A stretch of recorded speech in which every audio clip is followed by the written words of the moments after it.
السلام علیکم ورحمۃ اللہ وبرکاتہ۔ پروگرام ہدایت الامہ کے ساتھ راجہ انصار حاضر خدمت ہے۔ آج کا ہمارا موضوع ہے موت و آخرت یاد کرنے کی فضیلت کا بیان۔ اعوذ باللہ من الشیطان الرجیم۔ ارشاد باری تعالیٰ ہے سورہ آل عمران آیت نمبر 185۔ ارشاد ہوا کل نفس ذائقۃ الموت وانما توفون اجورکم یوم القیامہ فمن زحزح عن النار وادخل الجنۃ فقد فاز وما الحیاۃ الدنیا الا متاع الغرور۔ سورہ آل عمران آیت 185۔ ہر جان موت کا مزہ چکھنے والی ہے اور تمہارے اجر پورے کے پورے قیامت کے دن ہی دیے جائیں گے۔ پس جو کوئی دوزخ سے بچا لیا گیا اور جنت میں داخل کیا گیا واقعتاً کامیاب ہو گیا، اور دنیا کی زندگی دھوکے کے مال کے سوا کچھ بھی نہیں ہے۔ یہ ایک اہم ترین سبجیکٹ ہے، موت اور آخرت۔ دنیا کے سارے انسان جتنے بھی ہیں، ابتدا سے انتہا تک، جو آج تک ہیں اور قیامت تک آئیں گے، موت سے کسی بھی طبقے کو، کسی بھی انسان کو جو شعور رکھتا ہے وہ انکار نہیں کر سکتا۔ مومن کا تو معاملہ ہی اور ہے، لیکن جو نہیں مانتا، ایمان نہیں لایا، کافر ہے، منافق ہے، مشرک ہے، جس کا کوئی دین نہیں، لادین ہے، بدھسٹ ہے، کوئی بھی آدمی اس بات پر یقین رکھتا ہے اور مانتا ہے کہ بالآخر میں نے اس دنیا سے چلے جانا ہے۔ اس کے بعد مومن تو مانتا ہے کہ آگے کی زندگی بھی ایک زندگی ہے، میں اللہ کی بارگاہ میں حاضر ہوں گا، میرا حساب کتاب ہونا ہے، اس کے لیے تیاری کرنی ہے، ایک اور زندگی ہے۔ لیکن بقیہ جو لوگ ہیں وہ یہ تو نہیں مانتے کہ ہماری قبر میں حساب کتاب ہوگا، قیامت کے دن ہم حاضر ہوں گے، اس مالک کی بارگاہ میں جائیں گے، ہم جو کچھ کر رہے ہیں، یہ برائیاں ہیں، یہ نیکیاں ہیں، یہ عبادات ہیں، یہ ایمان ہے، یہ تو ان کا سبجیکٹ نہیں ہے، یہ تو نہیں مانتے وہ۔ ان کے ذہن میں جو بات بیٹھ گئی وہی ہے۔ لیکن اس بات پہ کوئی بھی انکار نہیں کر سکتا کہ میں نے اس دنیا سے چلے جانا ہے۔ وہ امید کرتے ہیں کہ ہم جوان ہیں، بوڑھے ہو جائیں گے، ایک عرصے کے بعد 70 80 90 95 سال کے بعد آج کے دور میں تو چلے جانا ہے۔ یہ وہ دنیا کا واحد سبجیکٹ ہے جس پر تمام لوگوں کا اتفاق ہے۔ اور عجیب بات ہے، دنیا میں آپ سفر کریں، مختلف ممالک میں جائیں، قوموں میں جائیں، تو اس بات پر لوگوں کا اتفاق نہیں ہے کہ اللہ وحدہ لا شریک کی ایک ذات ہے، اسی کی بندگی کی جائے، جو دنیا کا سب سے بڑا اہم ترین اور پہلا سچ ہے۔ اس پر سارے انسان متفق نہیں ہیں۔ لاکھوں بلکہ کروڑوں کی تعداد میں وہ ایک وحدہ لا شریک کی ذات کو، جو مالک ہے، خالق ہے، معبود ہے، جس کے قبضہ قدرت میں ساری کائنات ہے، ہماری زندگی، ہماری موت، ہمارا رزق، ہماری ہر چیز کا کلیتاً مالک اور خالق اللہ کی ذات ہے، کئی لوگ نہیں مانتے۔ اس کے بعد دنیا کی حقیقت کہ سرکار دو عالم، نور مجسم، امام الانبیاء، سرور کونین، حضرت محمد مصطفیٰ صلی اللہ علیہ وآلہ وسلم کی ذات اقدس اللہ کے آخری سچے رسول ہیں۔ یہ حقیقت ہے دنیا کی، کائنات کی۔ لیکن ہزاروں لاکھوں لوگ اس کو نہیں مانتے مومنین کے علاوہ. اس کا نیکیاں ہیں، اللہ کی کتاب ہے، مقدس ترین کتاب ہے، اس کا ایک حرف حقیقت ہے، اللہ کا بھیجا ہوا ہے، اس میں ایک نقطے میں کوئی اف بٹ آگے پیچھے نہیں کر سکتا. لیکن دنیا میں لاکھوں لوگ ہیں، انہوں نے اس کو کھول تک پڑھا بھی نہیں ہے، پتہ ہی نہیں کیا ہے.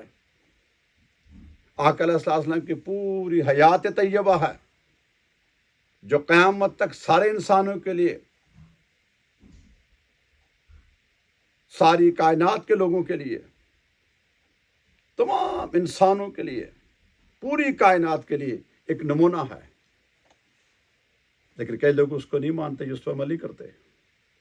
لیکن اس بات کے اوپر کہ ہم نے بالضرور اس دنیا سے چلے جانا ہے، ہماری ڈیتھ ہونی ہے، بعد میں کوئی قبر میں جائے گا، کسی کو جلایا جائے گا، کسی کو کیا کیا جائے گا، لیکن اس پر اتفاق سارا ہے کہ موت آنی ہے. اس کے باوجود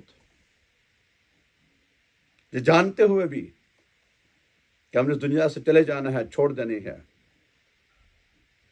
آج بھی ایمان والوں سمیت لاکھوں کروڑوں کثیر تعداد میں لوگ اس امید پر دن رات مال بھی جمع کرتے ہیں، بڑی بڑی عمارتیں بناتے ہیں، بڑے بڑے محلات بناتے ہیں، مال و زر جمع کرتے ہیں، اور سب کو پتہ ہے ہم چھوڑ کر جائیں گے. اور بالخصوص ہم جو مومن ہیں، ایمان والے ہیں، اللہ اس کے رسول پر ایمان لائے ہیں، آخرت پر یقین رکھتے ہیں، اللہ کی کتاب کو مانتے ہیں، یوم حساب کو مانتے ہیں، قبر کو مانتے ہیں، اور یہ یقین رکھتے ہیں کہ ہمارا اس کا حساب لیا جائے گا. اور یہ بھی معلوم ہے کہ جائز اور ناجائز میں کیا فرق ہے. لیکن آپ دیکھ لیجیے ہماری سوسائٹی میں، ہمارے معاشرے میں، امت مسلمہ میں، آقا علیہ الصلوۃ والسلام کی امت میں، کلمہ گو میں، نماز روزہ حج زکوٰۃ ادا کرنے والوں میں ایک بہت بڑی تعداد موجود ہے اور چلی آئی ہے کہ ہمیں اس دنیا کے مال زر سے محبت ہے، اور آخرت جو ہے جس کو ہم نے ضرور بالضرور جانا ہے، اس کی ہمیں بہت کم لوگوں کو فکر ہوتی ہے، اولیاء اور صالحین اور مومنین نیک لوگوں کے علاوہ. آپ اکثر دیکھتے ہیں، لیکن وہ حقیقت ہے، مانتے سب ہیں اس بات پر ہوگا، جانا ہے، لیکن غفلت میں ہیں. آگے پھر ارشاد ہوا سورہ المنافقون آیت نمبر 10 اور 11 میں، وَأَنفِقُوا مِمَّا رَزَقْنَاكُمْ مِنْ قَبْلِ أَنْ يَأْتِيَ أَحَدَكُمُ الْمَوْتُ فَيَقُولَ رَبِّ لَوْلَا أَخَّرْتَنِي إِلَىٰ أَجَلٍ قَرِيبٍ فَأَصَدَّقَ وَأَكُن مِنَ الصَّالِحِينَ وَلَنْ يُؤَخِّرَ اللَّهُ نَفْسًا إِذَا جَاءَ أَجَلُهَا وَاللَّهُ خَبِيرٌ بِمَا تَعْمَلُونَ. اور تم اس مال میں سے جو ہم نے عطا کیا ہے اللہ کی راہ میں خرچ کرو، قبل اس کے کہ تم میں سے کسی کو موت آ جائے اور وہ کہنے لگے اے میرے رب، تو نے مجھے تھوڑی مدت تک کی مہلت اور کیوں نہ دی کہ میں صدقہ اور خیرات کر لیتا اور نیکوکاروں میں سے ہو جاتا.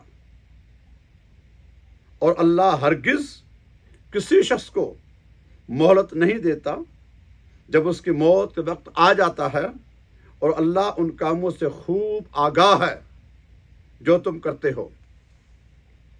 ان آیات مبارکہ میں انسان کی ایک حسد بیان کی گئی ہے کہ انسان جو لالچ کرتا ہے اور کرے گا، ہر ایک جب موت کا وقت آئے گا، اندازہ ہو جائے گا کہ میں اب جانے والا ہوں، بیمار ہوگا، ایکسیڈنٹ ہوگا، حادثاتن ہوگا، ہارٹ اٹیک ہوگا کسی صورت میں، اس ٹائم ہر آدمی جی آرزو کرے گا اس کی خواہش ہوگی کہ میرا رب اگر مجھے مہلت دے دے تو میں نے جو دنیا میں مال کمایا ہے، کسی بھی سینس میں کمایا ہے، اس میں سے اس کے راستے میں خرچ کروں اور وہ راضی ہو۔ کیونکہ جیسا پہلی آیت میں نے عرض کیا کہ اللہ فرمائے گا کہ موت تو آنی ہے، اور ہم لوگ یہ جاننے ہونے کے باوجود کہ موت آنی ہے، دنیا کے کاموں میں زیادہ مشغول ہوتے ہیں۔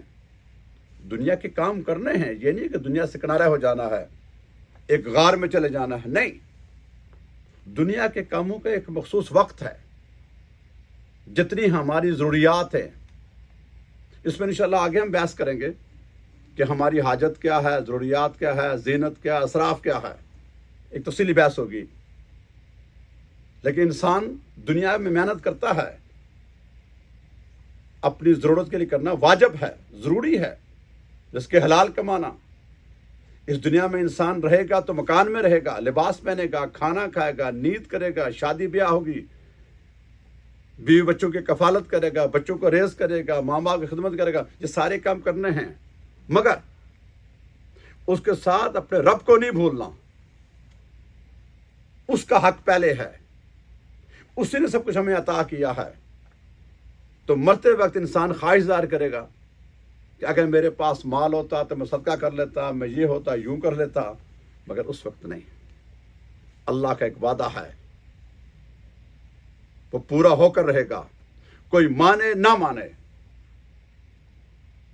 کوئی راضی ہو یا ناراض ہو، کوئی خوش ہو یا نہ ہو، اس کو اس کی پرواہ نہیں ہے۔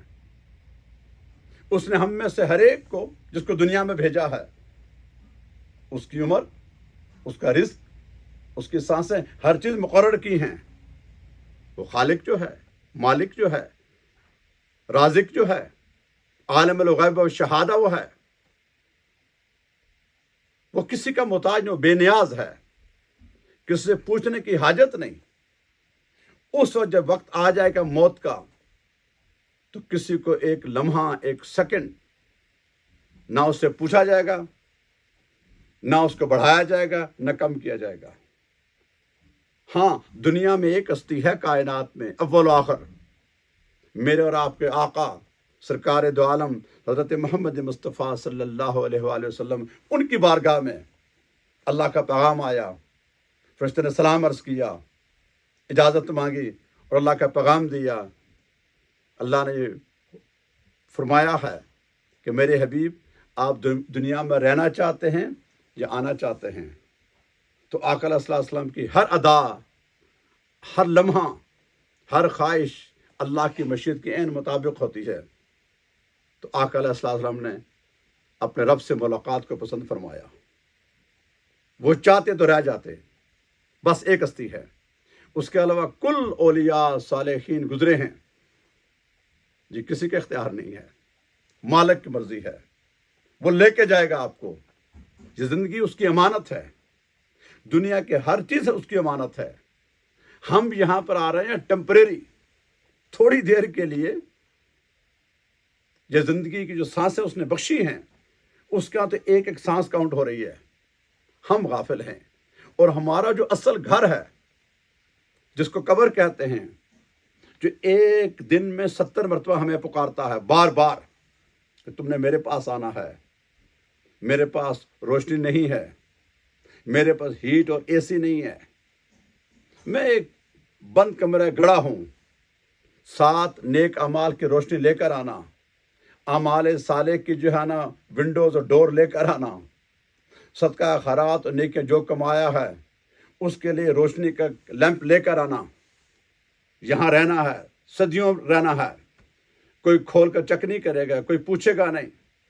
خوش نصیب ہیں، ان کے پیچھے ان کی اولاد ہے، اسٹوڈنٹس ہیں، جو معاشرے کے نیک لوگ ہیں، ان کے وقت ملے ان کے لیے ہاتھ اٹھا کے دعا کر لیں، بڑی غنیمت ہے۔ لیکن عملاً معلوم نہیں ہے، آپ کا اختیار نہیں ہے۔ جن کے لیے ہم جیے تھے، دن رات ایک کیا تھا، خون پسینہ ایک کیا تھا، مال و دولت کمائی تھی، سب سے پہلے وہی تو ہمارے لباس اتارتے ہیں،